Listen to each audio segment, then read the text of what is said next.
Assalamualaikum warahmatullahi wabarakatuh. Mari kita awali pengajian kita dengan mengatakan Bismillahirrahmanirrahim. Alhamdulillah hamdan katsiran thayyiban mubarakan fi. Asyhadu an la ilaha illallah wahdahu la syarika lah wa asyhadu anna Muhammadan abduhu wa rasuluh. Allahumma shalli ala Muhammad wa ala ali Muhammad kama shallaita ala Ibrahim wa ala ali Ibrahim innaka Hamidum Majid. Allahumma barik ala Muhammad wa ala ali Muhammad kama barakta ala Ibrahim wa ala ali Ibrahim innaka Hamidum Majid. Amma ba'du fa ya ibadallah, usikum wa iyaya bittaqwallah faqad faza al-muttaqun. Ya ayyuhalladzina amanu ittaqullaha haqqa tuqatih wa la tamutunna illa wa antum muslimun. Faqala Allah Ta'ala fil Qur'anil Karim, A'udzu billahi minasy syaithanir rajim. Bismillahirrahmanirrahim. Inna a'tainaka al-kautsar fasholli li rabbika wanhar. Inna syani'aka huwal abtar. Bapak-bapak dan ibu-ibu serta saudara-saudara sekalian, kaum muslimin dan kaum muslimat, jamaah maghrib yang berbahagia. Kembali kita bersyukur alhamdulillah karena kita masih diberi umur oleh Allah, masih diberi kesempatan oleh Allah Subhanahu wa Ta'ala, sehingga kita telah selesai melaksanakan sholat maghrib berjamaah. Dan kepada kita yang hadir khususnya, Allah beri lagi satu nikmat, kita punya waktu sehingga kita bisa duduk di masjid ini menunggu waktu bisa masuk. Ada teman-teman kita tadi yang bersama-sama dengan kita sholat maghrib berjamaah. Beliau itu tidak ada waktu, tidak ada waktu luang bagi beliau. Mungkin ada beberapa kesibukan yang lain, ya beliau tidak bisa menghadiri majelis taklim kita. Alhamdulillah, saya sering mengulang kepada kita hadis sahih, siapa yang menunggu sholat, karena menunggu sholat itulah dia tidak mau keluar dari masjid atau dari mushola, itulah yang menyekamnya untuk tidak pergi. Maka selama dia duduk, kata Nabi, dia dinilai seperti melakukan sholat. Dan selama dia duduk itu didoakan oleh malaikat, Allahumma firlahu, Allahumma arhamhu. Ya Allah, ampunilah dia. Ya Allah, beri rahmatlah dia. Ayo keistimewaan kita, Pak. Salawat dua dinilai oleh Allah Subhanahu wa Ta'ala seperti itu melakukan sholat sunat. Apalah metong-metong, satu sholat sunat itu kurang lebih waktu terpakai di situ 2,5 menit. Berarti 5 menit 2 kali kita sholat sunat sampai rakaat. Beko menjelang waktu isya masuk kurang lebih sampai 5 menit. Berarti 9 kali 5 9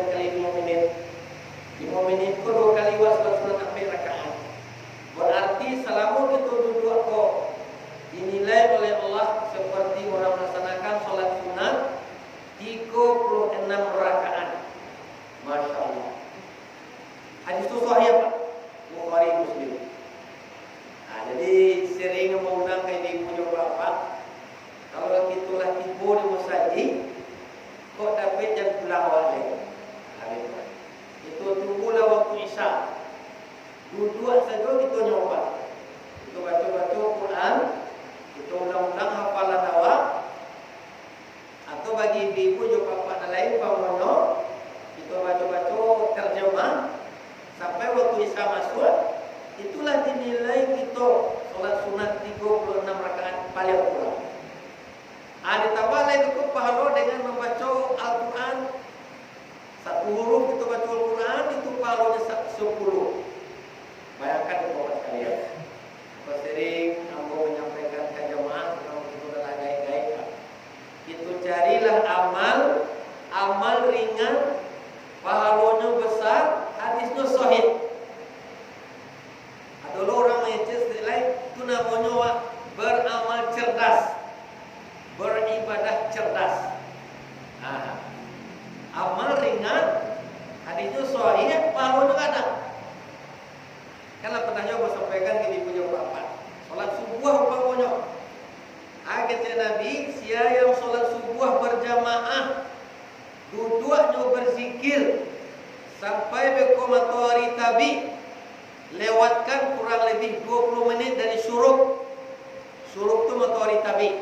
Lewatkan kurang lebih 20 menit dari syuruk itu.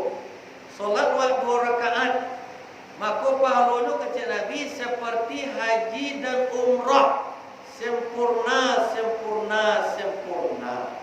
Hadis itu hasan sahih oleh Al-Albani. Itu namanya amal ringan pak, pahala besar. Coba bayangkan haji sekini awak menunggu 20 tahun. Ini dengan duduk saja awak sampai beko. Kalau kini setengah 7 lewat 10 atau setengah 7 lewat sampai 5 menit, jam 7 kurang 5 menit atau 6 sampai 25. Enak, sudah awak salat subuh, duduk awak di masjid sampai 6 lewat sampai 5 menit, ikut salat 2 rakaat, kemudian baru pulang. Ikulah sama haji dan umrah. 3 kali Nabi mula sempurna, sempurna, sempurna. Mudah-mudahan para kita yang hadir, yang ada di masjid awak akan diberikan semua pahala itu kepada kita, dan hendaknya kita berdoa kepada Allah ada manfaat hendaknya kita mendengarkan ceramah ini. Amin. Ibu bapak sekalian, sebenarnya kaji berurut yang kami sampaikan bapak ibu sesuai dengan apa yang telah sampaikan pada minggu yang lalu. Karena aku diberikan tugas oleh pengurus masjid rutin 2 kali sebulan. Kita ulang-ulang balik secara ringkas nanti, mulai dari sholat sampai berwudu ringkas, tidak lo detail benar, sehingga nanti kita betul-betul bisa memahami minimal. Kalau akan bisa mana kita menguraikan kembali, kita paham. Tapi sebelum itu mungkinlah disampaikan oleh para ustaz. Sebelum itu, aku ulang balik ke ibu jawab supaya menambah wawasan. Untuk hari raya Idul Adha bagi kita Muhammadiyah kan tanggal 9 Juli. Itu jauh sebelumnya lah diedarkan oleh pimpinan pusat Muhammadiyah majelis tajih. Lah diedarkan tu. Dan itu berdasarkan hisab. Ya. Hisab kau lahirnya dari ru'yat Bapak dan Ibu. Hisab kau lahirnya dari ru'yat. Apa maksudnya Ustaz? Ru'yat itu mencaliak. Setelah dicaliak berkali-kali, disesuaikan dengan perhitungan hisab, cocok. Tuh. Lahirlah teori, lahirlah hisab.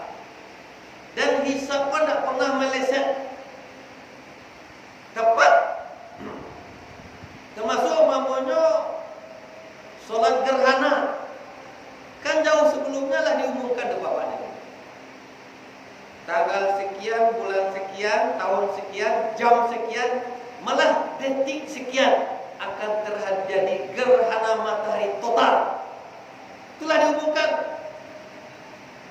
Maka para pakar, ya nak, peneliti lah datang tu beramai-ramai membawa alat menyaksikan kebesaran Allah.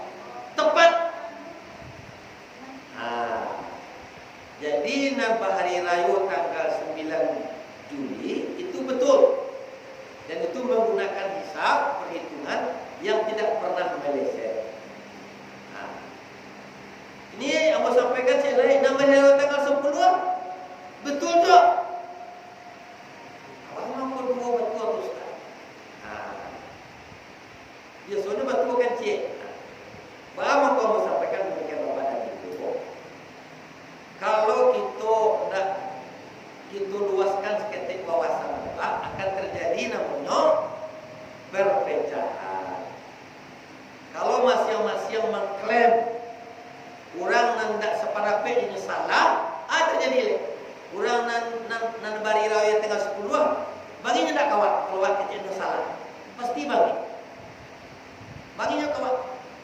Rusak hubungan ukhuwah awak. Ukhuwah rusak. Kau haram hukumnya. Pada kadang awak. Itu. Apalagi kita kecil nak mana? Kini apa puasa kau? Puasa hari Arafah, orang larayo dia di Makkah. Apa lo cara kau? Puasa kau hari raya kau haram hukum mah. Akhirnya bertengkar, berkelahi antar umat Islam. Saya jadi bapak juga ulang ya.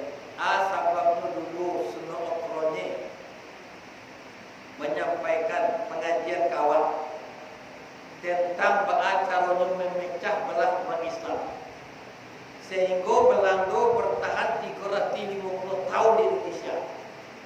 Asal satu penyebabnya umat Islam tak bersatu.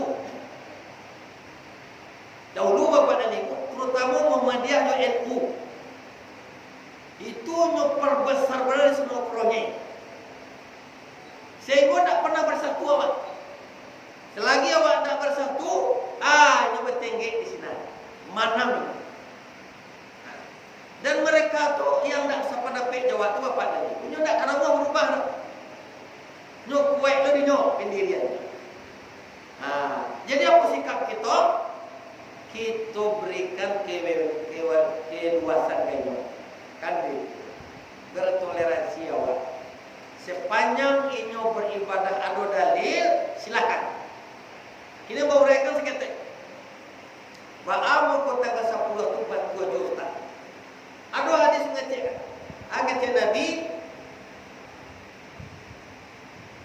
berpuasalah kamu dengan melihat bulan. Wa iftaru li ru'yati, dan berbukalah kamu dengan melihat bulan. Aku hadisku tentang hari raya Idul Fitri. Berpuasalah kamu, kata Nabi, dengan melihat bulan. Dan berhari raya kamu dengan melihat bulan. Kalau bulan tidak bisa dilihat, aku ada buka pulung. Karena gelap, karena mendung, atau hari hujan, atau terlalu kecil. Itu kini tambahnya tu mah. Terlalu kecil, tak bisa dilihat. Pokoknya tak nampak. Kalau bulan tu tak nampak, kata Nabi, maka genapkanlah Ramadan 30-an, genapkan Syaban 30-an, genapkan Zulqa'dah 30-an. Itu hadis sahih. Maka pihak pemerintah memegang hadis kok. Setiap tanggal 29 Syaban, 29 Ramadan, 29 Zulqa'dah, nyo perintahkanlah oleh Menteri Agama seluruh petugas-petugas seluruh Indonesia mencari bulan. Cari bulan mulai dari Aceh sampai ke Papua dengan alat dicari dengan teropong, dengan alat-alat yang paling canggih. Beko waktu maghrib nyo pertukaran hari beko apa? Kalau awak bulan Hijriah itu pertukaran hari maghrib. maghrib. Makanya setiap hari raya kalau lah maghrib, sudah sholat maghrib, mengawali sudah sholat, baca takbir. Berarti lah raya tu Pak. Kami itu sudah sholat maghrib, kami itu Pak. Allahu Akbar, Allahu Akbar. Kami itu dah. Berarti lah raya tu. Tapi kalau pertukaran hari menurut kalender Masehi, jam berapa? Jam 00. Kalau menggunakan perputaran matahari. Kalau Hijriah menggunakan perputaran bulan. Jadi kalau kita Ustaz Safiq bersama nan batua bulan kok itu. Di bulan Januari Februari itu tidak bulan tu aja. Suatu matahari berapa matahari nak kita kok bulan. Batu-batu bulan tu mana? Abilonyo tabinya bulan kok waktu maghrib. Maghrib lah. Waktu matahari kata mana? Hanya keluar bulan. Kalau tanggal 29, maka setiap tanggal 29 bulan Hijriah ditugaskan oleh menteri seluruh petugasnya dengan menggunakan teropong bintang celiak bulan. Beko setelah sholat maghrib dikumpulkan seluruhnya. Enak. Kalau nak jauh mungkin dengan apa? Dengan HP lah, dengan video call lah segala macam. Enak. Dengan Zoom lah dan sebagainya. Tanya gini, dia cek Pak, ini nampak bulan? Tak nampak bulan. Di Medan? Tak jauh. Di Padang? Tak jauh. Palembang? Tak jauh. Lampung? Tak jauh. Jakarta, Semarang, Surabaya, sampai ke Kendari, Pontianak, sampai ke KKN. Tak seorang pun mencari bulan. Konon kabarnya mencari ada 92 titik mencari. Ada kesimpulan. Nah, sesuai dengan hadis tadi, karena bulan dan tampak, kita ganokan Zulkaidah ke 30. Maka hari raya tentunya tanggal 10 Juli. Sementara Muhammadiyah menetapkan tanggal 9. Nah, di mana letak perbedaannya Bapak dan Ibu? Kalau Muhammadiyah mengambil namanya wujudul hilal atau wujudul hilal. Kalau bulanlah keluar,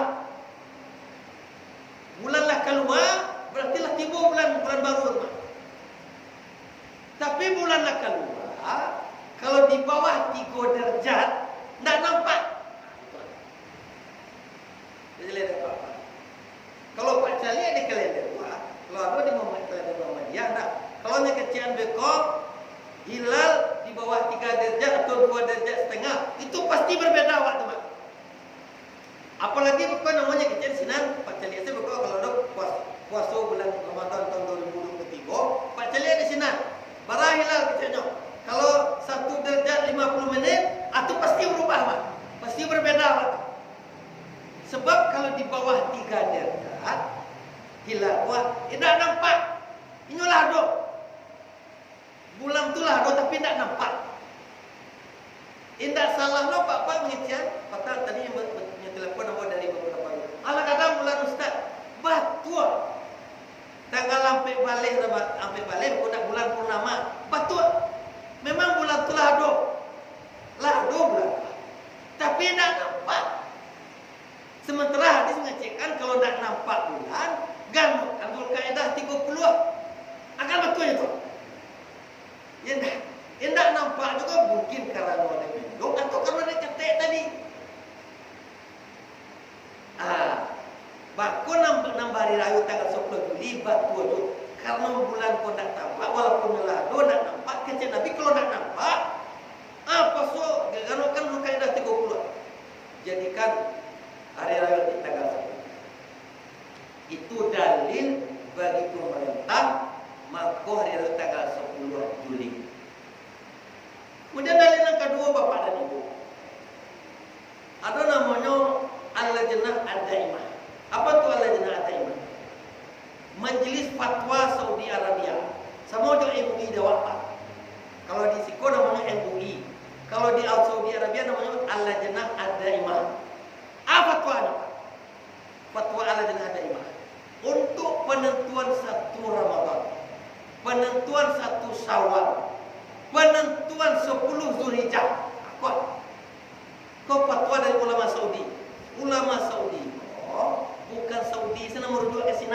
sebagian besar di dunia merujuk di sana. Sebab itu ulama-ulama kibar, ulama besar di sana. Apa fatwanya? Untuk menentukan 1 Ramadan, 1 Syawal, 10 Zulhijjah diserahkan ke pemerintah. Di sini Menteri Agamanya. Kalau pemerintah itu ada pemerintahan agama Islam, kece ulama Saudi.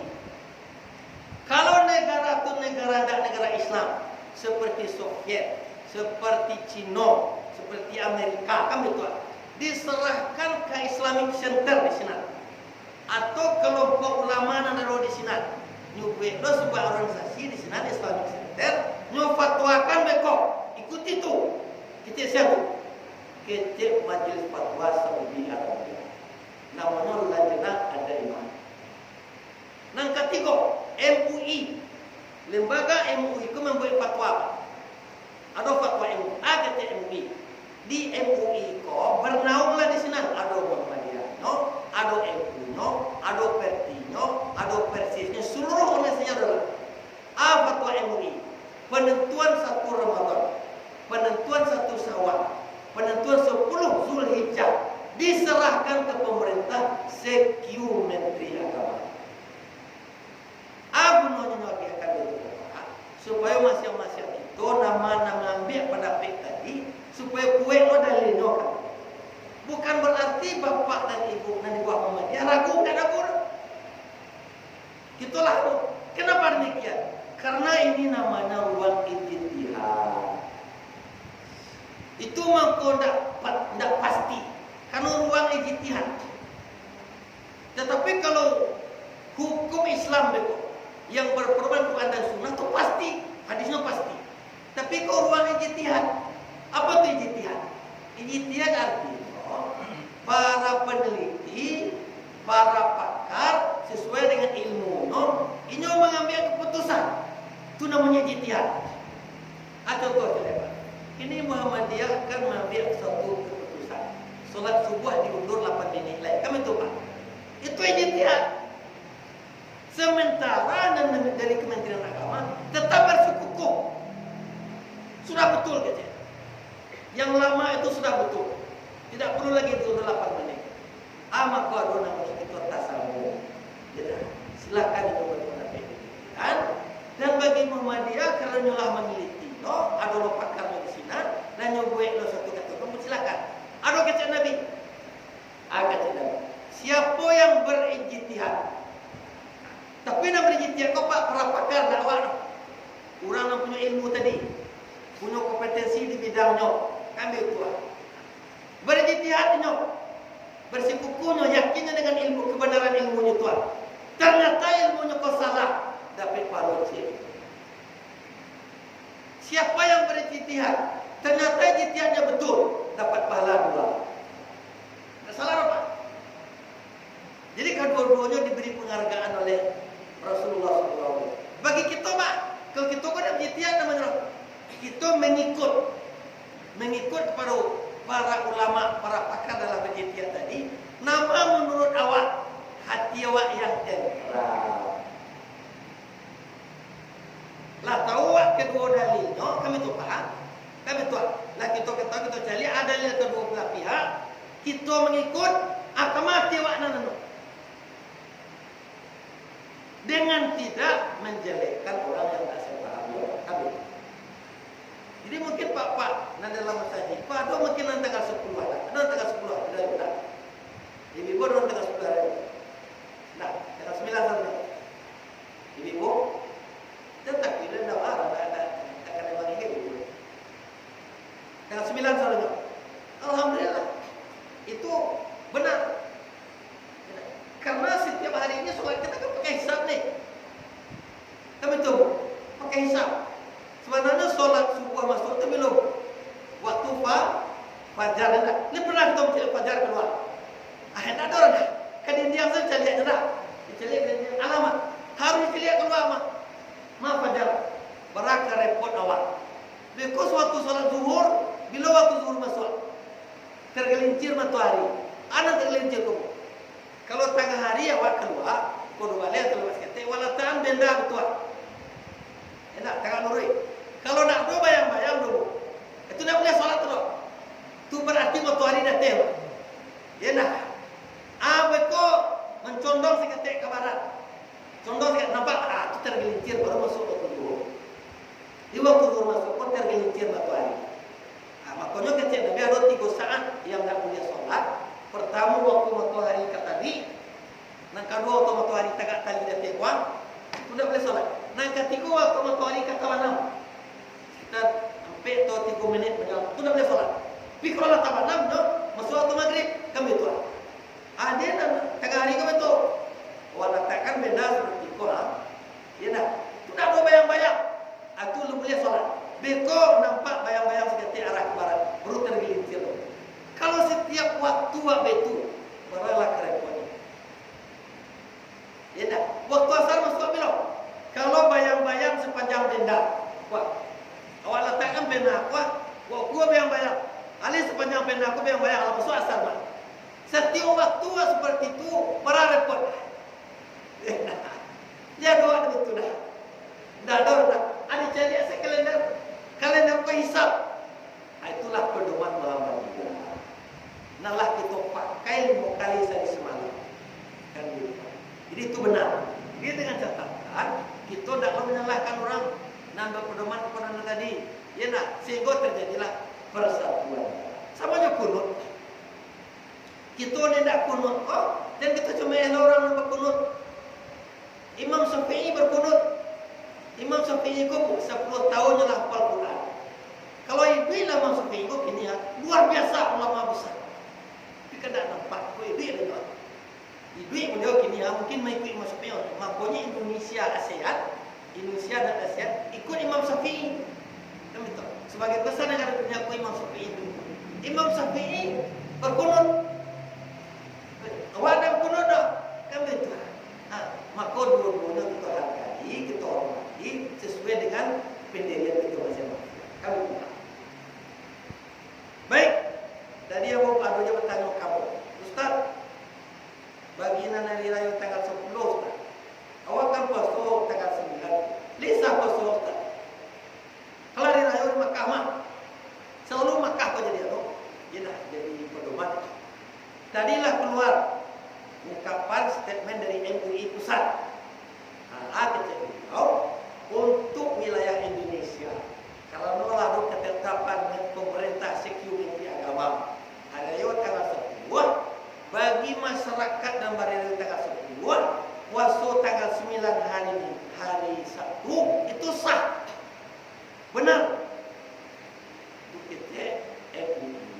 Bagi nan barang raya tanggal 9 puasa Arafah tanggal 8 itu benar.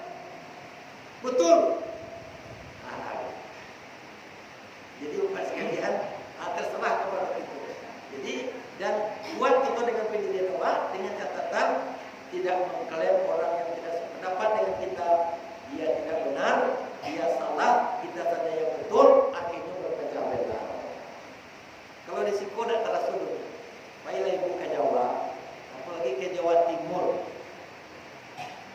Kalau mau nak toleransi tadi bu, malah ada di Jawa Timur tu pelang Muhammadiyah pun dibuka. Tak boleh mendirikan masjid Muhammadiyah. Semua Jawa Timur tu NU namanya. Dia ingin buat seperti itu. Di Jawa Timur, di tanah Muhammadiyah, tanah orang berwakaf untuk Muhammadiyah, tak boleh ada orang sekitar. Jangan buat masjid sekolah. Buka di masyarakat pelang buka. Buka di masyarakat pelang masjid. Tak boleh ada masyarakat jangan buat masjid sekolah. Karena di sini NU namanya. Ikut mengacau kau je. Kecil bukan orang-orang yang berkunut binah. Kami orang berkunut kau sampai. Ikut akibat pengetahuan sempit seperti tadi. Akhirnya awal untuk perempuan umat Islam, patapua orang ketiga. Antara je. Ikulah dulu sunnah Qurannya. Kita pernah menciptakan keempat. Bahas sunnah Qurannya berdakwah. Dia tekan ada keempat sunnah Qurannya. Sunnah Qurannya itu orang Belanda, Pak. Sengaja disekolahkan ke Arab, tapi dia tetap Kristen. Ahlinya bahasa Arab, ahlinya hadis. Lain misal saya pakai dah. Ini bahasa apa ya? Ini jadi apa? Abo sewaktu belajar ilmu mustalahul hadis, sewaktu mau di S2 ilmu mustalahul hadis. Siapa mengarang itu Pak? Nah mengarang ilmu mustalah itu Pak, orang orientalis Pak. Apa itu orientalis? Orang Kristen yang ahli tentang Islam, tapi nya tetap tidak Islam Pak. Orang Jawa Pak. Coba ya. Ada celai dulu, ada kebetulan kawan ambo nyulah taman lah S1 dia. Ya dah. Ambo minta kenyo indeks Al-Qur'an. Kecil ambo dia ada di HP WhatsApp atau di Al-Qur'an. Lain Ustaz, tolong tembakan kamu, tembakan KPMO. Di tembakan kamu Pak. Bahasa Arab Pak, tidak berbaris. Dia buat ada bukunya. Ada bukunya. Situ tu Pak kalau mencari bolanya ya ayyuhallazina amanu Pak. Tidak sampai seminit Pak. Bisa kita mentok. Itu namanya indeks Al-Qur'an. Ya. Kamu bukunya ada, tapi lah ada dicetak di HP Pak. Tembakan mari tu, ni tembakan. Ni kecek kamu, dia tahu Ustaz. Itu orang orientalis Pak. Orientalis Pak. Bahasa Arab agui nak berbaris. Itu orang Kristen. Asal Qurannya itu betul dulu. Disekolahkan ke Arab. Bahasa Arab santiang, hadis santiang, tafsir santiang. Tapi datang ke Indonesia pakai jubahnya, pakai pecinya, berdakwahnya. Tugasnya untuk memecah belah umat Islam. Salah satu di antaranya Pak pernah menyampaikan, nyo perbesar ponyo masalah khilafiyah. Banyak khilafiyah. Di dalam Islam itu banyak khilafiyah. Ada khilafiyah. Berbeda pendapat ulama. Coba tanya sama kami dulu Pak. Bapak dulu. Kalau ada apa? Kalau wak berdua bersentuh laki-laki perempuan yang tidak mahram, batal tak wudhu? Batal. Aduh, asal macam tak batal Pak. Tak batal. Ada lain jadinya. Nabi pernah sebelum sholat, setelah berwudu, sebelum sholat mencium Aisyah. Beliau tidak berwudu kembali. Dalil yang kedua, Nabi pernah sholat malam, lalu Siti Aisyah nyuruh-nyuruh betul, nyuruh ke Nabi. Nabi terus juga sholat. Hadis itu sahih. Maka ada di dalam kitab fikih termasuk pengikut Muhammadiyah yang terbanyak itu tidak batal wudu. Yang membatalkan wudu itu adalah Imam Syafi'i. Itu dalilnya adalah aula mastumun nisa. Jika kamu menyentuh perempuan, kecil ulama kecil tidak batal. Dalilnya aula mastumun nisa, kalau kamu menyentuh perempuan. Maka kalau itu dalil, bersentuh dengan ibu batal dua. Bersentuh dengan anak manusia batal dua. Bersentuh dengan kakak atau lagi dari adik manusia batal dua. Itu kan mahram Ustaz. Ma'ilal mahram di sana. Silalah ayat surah An-Nisa. Ada ilal mahram di sana. Aula mastumun nisa. Itu namanya perbedaan. Itu namanya khilafiyah. Maka khilafiyah pun besar-besarkan di semua orang supaya orang pecah belah. Salah satu di antaranya yang sangat mendasar kunut. Ambo majak fikih Pak di pesantren itu 6 tahun di Parik Malintang, Pariaman. Pesantren dan wajah kok itu banyak mengamalkan Muhammadiyah. Ya, dia amal Muhammadiyah di situ di pesantren. Sebab dulu nama pencetusnya Pak Starta Fadil adalah orang Muhammadiyah. Ambo mengajarkan fikih. Kalau sewaktu mengajarkan sujud sahwi, ada Imam Syafi'i. Salah satu penyebab sujud sahwi lupa kunut subuh.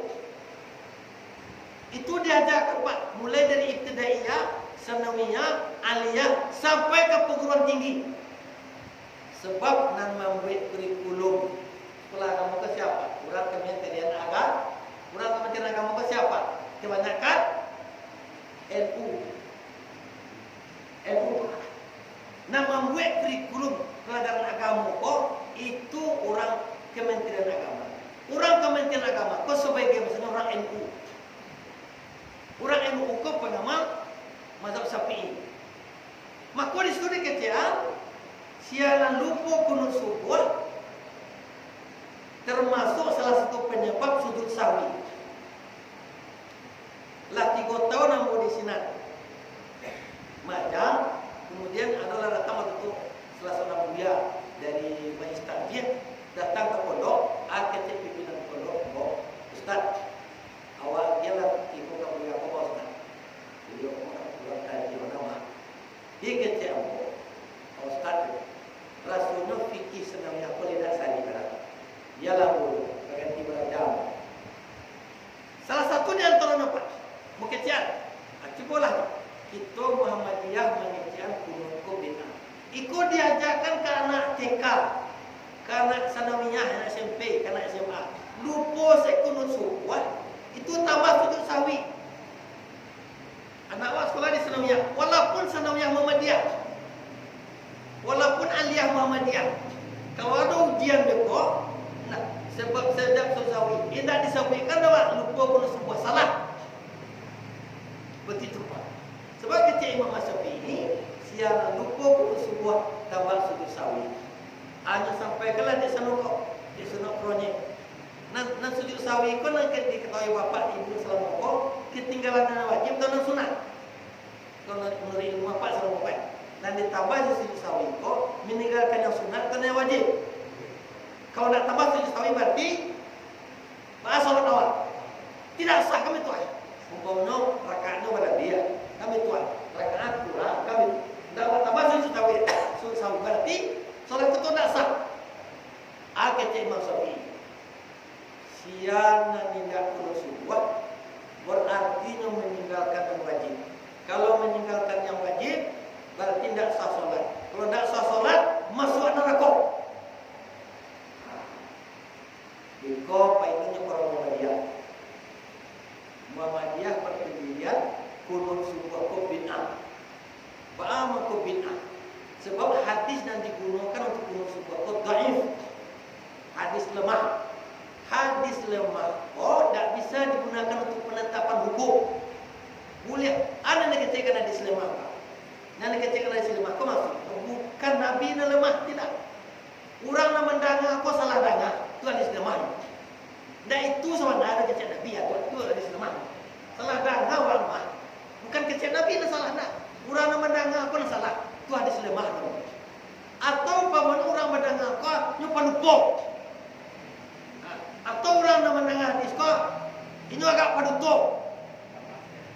Atau bahasa ini kurangi. Itu lemah namanya hadis. Itu dhaif. Orang Muhammadiyah berprinsip ada majlis tajiyah namanya. Hadis yang kita pakai ku hadis sahih, tak boleh hadis lemah. Maka siapa nak kunut subuh berarti kau membuat amal namanya. Nabi nak doa kunut subuh dibuat doa. Kalau membuat amal baru ada namanya dalam Islam. Beda. Kullu bid'ah dalalah. Kullu dalalah finnar.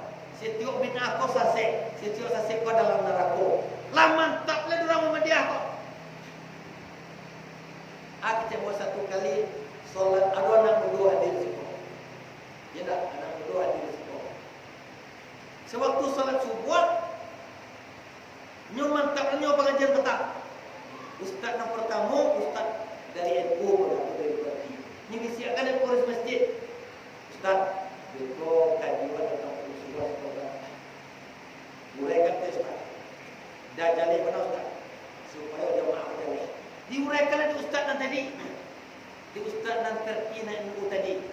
Jalih dapat Pak Ibu. Imam Syafi'i kuah nama mazhab itu kuah. Kalau lupa saya kunut subuh ditambah sujud sahwi.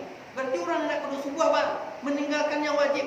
Kalau meninggalkan wajib Pak, tak sah solat, Pak. Masuk neraka Pak. Itu tiba Ustaz celai, Ustaz Kos sama dia. Ini saya dari pengurus masjid. Ustaz, kau kaji kita punya Ustaz. Dipajalai Ustaz, diterang-terangkan. Ini terang ada Ustaz dengan dua kau mengaji dengan dua. Dia jalan ibu. Kunut subuh kau juga ada hadisnya. Dibacakan hadisnya. Nabi berkunut subuh sampai meninggal. Ada benih hadis macam kau. Tapi hadis kau dhaif. Tak boleh kita berpegang teguh dengan hadis dhaif. Dia jalan bapak dan ibu. Orang mau berpegang hadis dhaif. Kau sama dia tali. Awak dalam jurang kau. Ada tali nak kuih. Ada tali nak lapuk. Bapak kalau tali ke tali nak lapuk. Sio-sio awak mah. Putuin kau je. Kuadu tali na kue. Kecil ustaz tadi. Tapi sia saja tidak nama berubah. Bakunut sebuah jenyo berarti mengagung-agungkan, membuat amal baru dan diamalkan oleh Nabi. Orang membuat amal baru pun namanya bid'ah. Kulu bid'ah dalalah. Kulu dalalah bid'ah. Setiap bid'ah kau sasek, setiap sasek kau dalam neraka. Ada anak muda sekolahnya satu ngaji kedua. Tiba saat subuh. Bakunut subuh awak. Aku bid'ah. Kami masalah kau. Tidak bakunut subuh awak. Kau kata masuk ini, kau meninggalkan wajib apa? Batal salat. Orang nak berkunut masuk neraka, orang nak berkunut masuk neraka. Anak masuk surga, hendak sembahyang subuh. Tidak mungkin tu. Tak mungkin. Ikulah imam sunat kronik. Aku bapa dan ibu pernah khutbah di sebuah masjid. Di masjid kau, Bismillah kau sir. Ketika dia Alhamdulillahirabbil alamin. Sudah saya solat Pak. Datang anak muda kamu. Jumat mah khutbah Jumat. Ustaz kita ini. Dia baca bismillah Ustaz ini. Sebab yakinnya Pak, kalau ambo dah baca bismillah juga sembahyang dia tak sah solat. Sebab bismillah itu bagian dari Fatihah. Kalau Fatihah jahat bagus, bismillah dah jahat. Tak sah solat.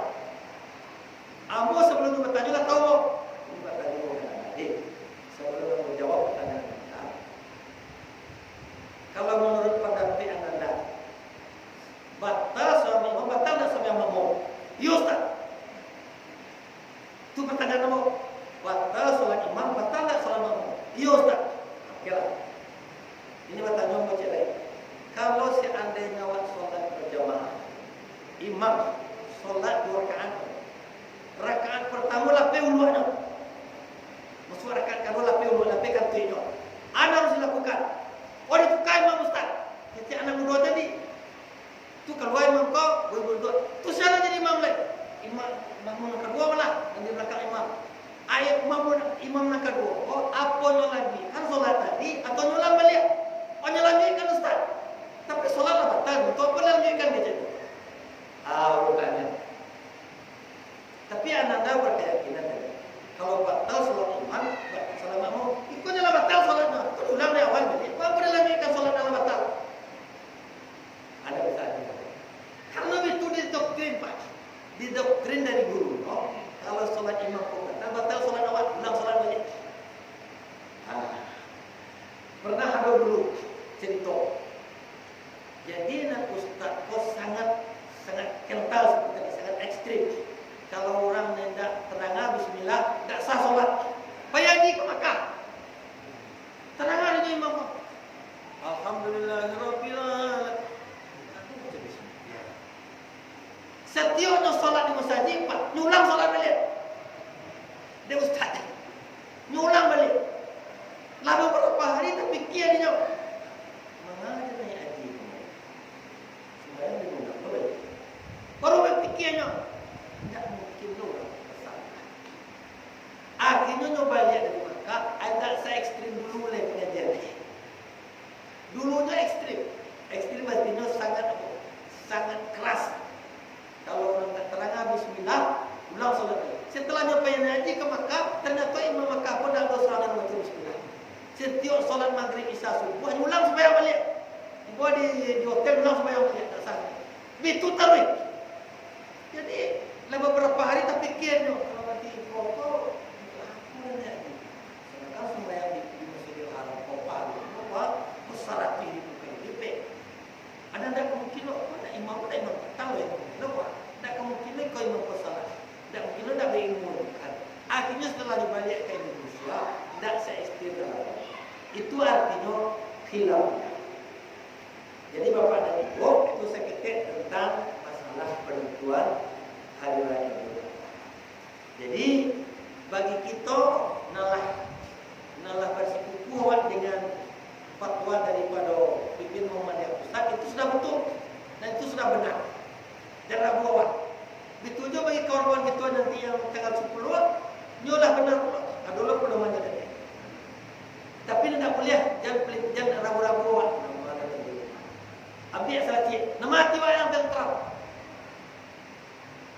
kadang-kadang walaupun awak kadang-kadang beramal Muhammadiyah, tapi tetap melaksanakan yang tidak dianjurkan oleh Majelis Pusat. Kamu pernah tak di sebuah mushola yang pengurusnya orang Muhammadiyah dan amal-amal Muhammadiyah, salat tarawih sampai balik, tapi salat subuh tidak diundur 8 rakaat, 8 menit dah. Cuma tanya, ini kalian dari kuah. Bertanya buat cik Pak Din, awak salat subuh jam berapa kok? Dia mulai ikut. Kemudian nanti tulis ikut tak nak ikut kuah. Atau tulis di sana bangun jam 5. Tu celek kalender kau tu. Asyik kau ambil 2. Bangun menit kuat. Atau yang salah. Adanya seperti itu. Walaupun nyalah mengamalkan amal Muhammadiyah, tapi kalau bisa mengamalkan itu hatinya kalau ngalung tenang kan itu. Sementara itu pengurus orang Muhammadiyah yang jadi pura Muhammadiyah, kemudian semuanya Muhammadiyah, tetapi setelah Muhammadiyah mengeluarkan edaran baru salat subuh ke diundur 8 menit dari waktu, dia tetap bertanya waktu yang semula. Artinya tentang itu namanya khilaf. Jadi bagi kita terhadap berbeda pendapat, kita berikanlah toleransi. Berbesar hati awak berlapang dada. Baik Bapak-Ibu sekalian, pada waktu kita singkat sekali lain, ada sebuah hadis yang saya sampaikan Bapak dan Ibu sehubungan dengan keistimewaan 10 hari bulan Zulhijjah, awal Zulhijjah. Hadis yang pertama dari Hunaidah bin Khalid, dari istrinya, beberapa istri Nabi sallallahu alaihi wasallam. Nabi bersabda, kata Nabi biasa berpuasa pada 9 hari awal Zulhijjah pada bulan Asyura dan 9 hari pada bulan Zulhijjah. Hadis riwayat Abu Daud dan disahihkan oleh ulama. Jadi hadis yang pertama, Nabi biasa puasa tanggal 1 sampai tanggal 9 Zulhijjah. Itu sangat besar pahala. Sehingga dinyatakan oleh Nabi, ya, dalam hadis Ibnu Abbas Nabi bersabda, tidak ada amalan yang lebih mulia dari amalan yang dilakukan pada 10 hari pertama Zulhijjah. Para sahabat bertanya, tidak pula bisa menandingi dengan jihad ya Rasulullah, perang di jalan Allah, walaupun dengan jihad. Amal di 10 hari menjelang 10 hari bulan Zulhijjah lebih ganda pahalanya daripada pahala baik parang. Baik wak parang beramal wak di 10 hari bulan Zulhijjah. Kadang pahala boleh. Bertanya sahabat, kecuali kata Nabi, jika seseorang keluar berjihad lalu membahayakan dirinya dan hartanya, lantas ia kembali dalam keadaan tidak membawa apapun.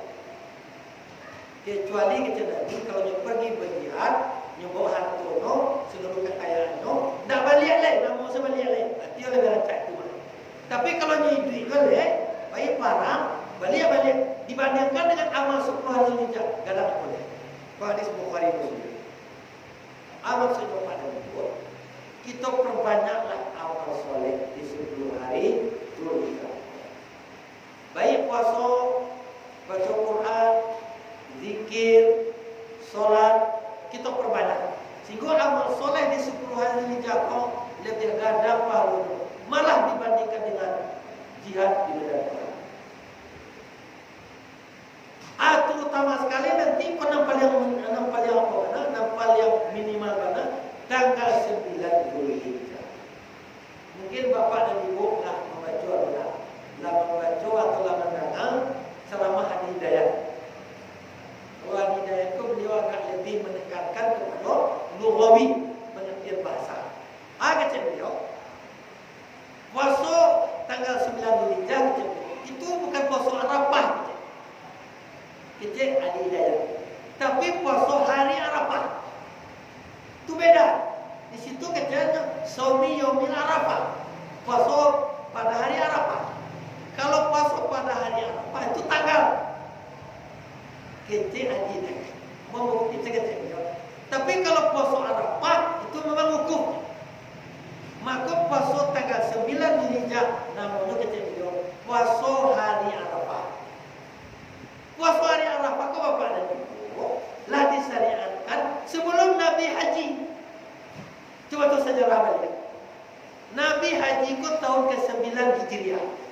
sekali seumur hidup beliau.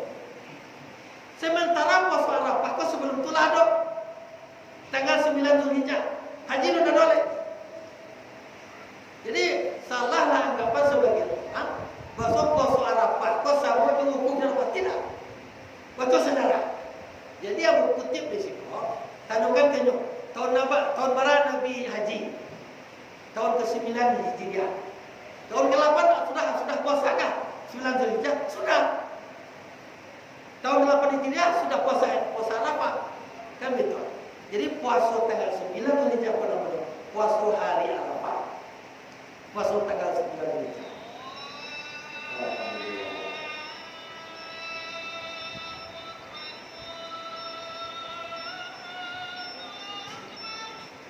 Jadi kesimpulan kajian yang pertama tentang penentuan ada yang kedua. Kalau sama paham itu, kedua-duanya adalah menyadari. Cuma bagi kita pengikut silakan pilih mana hati kita yang terbelah, silakan. Dengan tidak mengklaim orang yang tidak sependapat dengan kita dia salah, tidak benar.